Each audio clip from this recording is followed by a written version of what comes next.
جب اللہ کو کسی انسان کا سجدہ کرنا پسند آ جاتا ہے نا، تب وہ خود ایسے اسباب بناتا ہے کہ انسان سجدہ کرنے پہ مجبور ہو جاتا ہے۔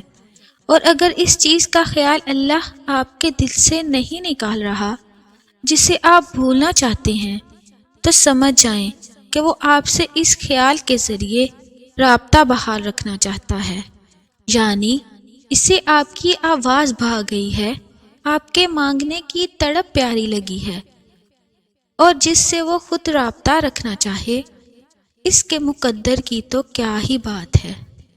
بس پھر جو سجدے میں گر جاتا ہے نا اور اللہ کی محبت کی لاج رکھ لیتا ہے، تو پھر اللہ بھی اس کی محبت کی لاج رکھتا ہے۔ بکھرنا عارضی ہے، مگر اس کا سمیٹ لینا مستقل ہوتا ہے۔ اور جو اللہ کے آگے جھک جاتا ہے نا، وہ اپنی ہر مراد کو پا لیتا ہے، وہ اپنی عزت اپنا مقام بنا لیتا ہے۔ اللہ کو کیا گیا سجدہ انسانوں کے آگے جھکنے سے بچا لیتا ہے۔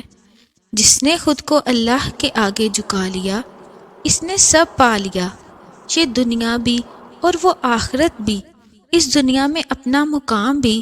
یہ سجدہ آپ کو ہزاروں سجدوں سے بچائے گا، یہی آپ کو آپ کی منزل تک پہنچائے گا، یہی آپ کو معاشرے میں عزت و اکرام دلوائے گا، یہی آپ کو لوگوں کی قید سے آزاد کروائے گا، یہی آپ کو با اختیار بنائے گا۔ اور جانتے ہو، کچھ لوگوں کو اللہ موسیٰ کی طرح لاڈلا رکھتا ہے، انہیں تکلیف دیتا ہے، آزماتا ہے، انتظار کرواتا ہے، لیکن پھر ان کے لیے سمندر سے راستہ نکالتا ہے، انہیں فرعون جیسوں سے محفوظ رکھتا ہے، انہیں پاکیزہ ہم سفر عطا کرتا ہے، اور ان کے ذکر کو امر کر دیتا ہے۔ کس نے کہا کہ لاڈلوں کو تکلیف نہیں ملتی؟ انہیں تو فرعون جیسوں سے لڑنا پڑتا ہے۔ تکلیفیں تو سب کو ملتی ہیں، مگر اس کے حصے میں زیادہ آتی ہیں، جو محبوب ہوتا ہے اللہ کا۔